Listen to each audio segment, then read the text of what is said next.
Gettimelam serial நாளைக்கான எபிசோடில் என்ன நடக்க போகுதுன்னு ஒரு சூப்பரான ப்ரோமோ ரிவ்யூ பார்க்கலாம் வாங்க. என்னோட ரிவ்யூ பிடிச்சிருந்தால் லைக் பண்ணுங்கள்.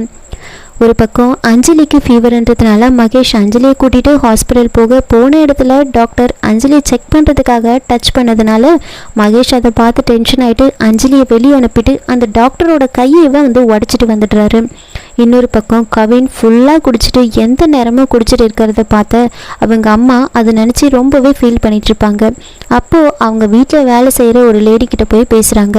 உன்னோட வீட்டுக்காரர் ரொம்ப குடிச்சிட்டே இருப்பாருன்னு சொன்னியே, இப்போ எப்படி இருக்காரு, அவர் திருந்திட்டாரா அப்படின்னு கேட்க, அதுக்கு அவங்க என் புருஷன் இப்போ குடிக்கிறதே கிடையாது, நான் ஒரு மருந்து வாங்கிட்டு வந்து அவருக்கு கொடுத்தேன், அதுலேருந்து அவர் குடிக்கிறதே விட்டுட்டாரு அப்படின்னு சொல்ல, உடனே கவினோட அம்மா நாமளும் கவின்கிட்ட இதை கொடுத்து பார்க்கலாம் அப்படின்னு யோசிச்சுக்கிட்டு எனக்கும் அந்த மருந்தை வாங்கிட்டு வந்து கொடுக்குறியா அப்படின்னு கேட்க, உங்களுக்கு எதுக்கு, உங்கள் வீட்டில் யாருக்குமே அந்த பழக்கம் கிடையாது அப்படின்னு சொல்ல, இல்லை என்கிட்ட வேற ஒருத்தர் கேட்டாங்க அதுக்காக தான் கேட்குறேன் அப்படின்னு சமாளித்து அவங்க கிட்ட கேட்குறாங்க. அவங்களும் அந்த மருந்தை வாங்கிட்டு வந்து கவினோட அம்மா கிட்ட கொடுக்குறாங்க. இன்னொரு பக்கம் வெற்றி துளசி கிட்ட என்னோட இந்த நிலைமைக்கு காரணம் நீங்கள் தான் என்னை ஹாஸ்பிட்டலுக்கு கூட்டிகிட்டு போகணும் அப்படின்னு சொல்லி கேட்க, துளசியை வேறு வழி இல்லாமல் சரின்னு ஒத்துக்கிறாங்க. லக்ஷ்மி கிட்ட ஆஃபீஸில் ஒரு முக்கியமான மீட்டிங் இருக்குன்னு சொல்லிட்டு அங்கேருந்து ஹாஸ்பிட்டலுக்கு கிளம்ப, வெற்றி அதுக்கு முன்னாடியே ஹாஸ்பிட்டலுக்கு போயிட்டு டாக்டர்கிட்ட என்னெல்லாம் சொல்லணும் அப்படின்னு சொல்லிட்டு வந்துடுவாங்க. அதே மாதிரி டாக்டரும் செக் பண்ணி பார்த்துட்டு இவருக்கு சரியாகிறதுக்கு ஒரு 15 நாள் ஆகும், பயங்கரமாக ஃப்ராக்சர் ஆகிருக்கு, 15 நாள் தொடர்ந்து ட்ரீட்மெண்ட் எடுக்கணும் அப்படின்னு சொல்லிடுறாங்க. இதெல்லாம் கேட்டு துளசி ரொம்பவே அப்செட் ஆகிடுவாங்க.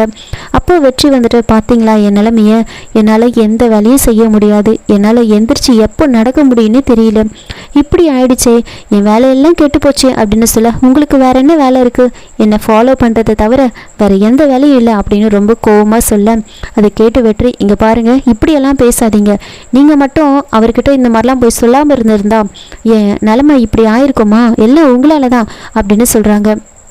உடனே துளசி ரொம்பவே டென்ஷனாக இருப்பாங்க.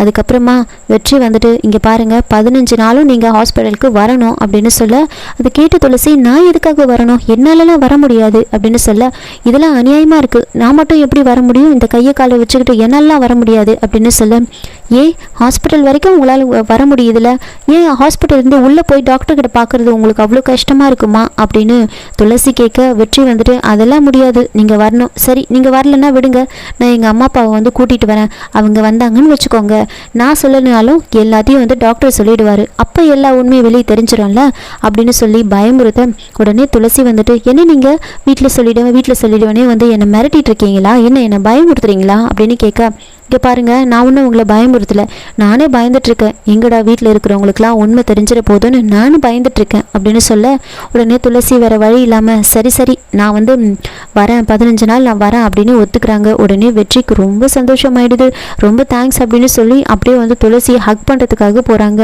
அவ்வளோ சந்தோஷமாயிடும் வெற்றிக்கு. சரி வாங்க நம்ம வீட்டுக்கு போகலாம் அப்படின்னு சொல்ல, என்னது வீட்டுக்கா, நீங்கள் போங்க நான் ஆஃபீஸ்க்கு போகணும் அப்படின்னு சொல்ல, அட ஆஃபீஸ்லாம் விடுங்க மேடம், நீங்கள் வாங்க நம்ம வீட்டுக்கு போகலாம் அப்படின்னு சொல்ல, என்னது எங்கள் வீட்டுக்கா, இல்லை நீங்கள் என்ன தான் நினச்சிட்டு இருக்கீங்க, எதுக்காக இப்போ எங்கள் வீட்டுக்கு போகணும்னு சொல்கிறீங்க அப்படின்னு சொல்ல, இல்லை வீட்டுக்கு போயிட்டு லக்ஷ்மி அக்கா கிட்ட எப்படி டாக்டர் என்ன சொன்னாரா அப்படின்னு சொல்லணும்ல, அதனால தான் வாங்க போகலாம் அப்படின்னு சொல்லி துளசியும் கூட்டிகிட்டு போயிடுறாங்க. போன இடத்துல லக்ஷ்மி என்ன டாக்டரை பார்த்துட்டிங்களா அப்படின்னு வெற்றி கிட்ட கேட்க, பார்த்துட்டேன் மேடம், பார்த்துட்டேன் லக்ஷ்மி அக்கா, உங்ககிட்ட நான் ஒரு விஷயம் சொல்லணும், ஒரு உண்மையை சொல்லணும் அப்படின்னு கேட்க, இது ஆக்சிடென்ட் எல்லாம் கிடையாது, யாரோ ஒருத்தர் வேணும்னே இது மாதிரி பண்ணியிருக்காங்க அப்படின்னு சொன்னதுமே, என்னது வேணும்னே பண்ணாங்களா, அவங்கெல்லாம் மனுஷ பிரிவீங்களா, ஏன் இப்படியெல்லாம் பண்ணாங்க அப்படின்னு லக்ஷ்மி திட்ட ஆரம்பிக்கிறாங்க.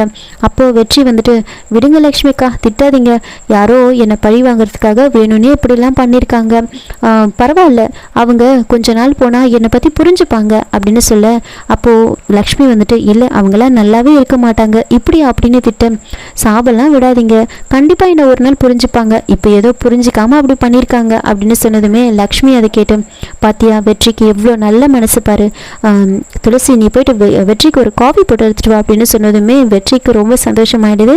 இதோட இந்த ப்ரோமோ முடிச்சிருக்காங்க. என்னோட ரிவ்யூ பிடிச்சிருந்தா லைக் பண்ணுங்கள், மறக்காமல் சப்ஸ்கிரைப் பண்ணுங்கள். தேங்க்யூ.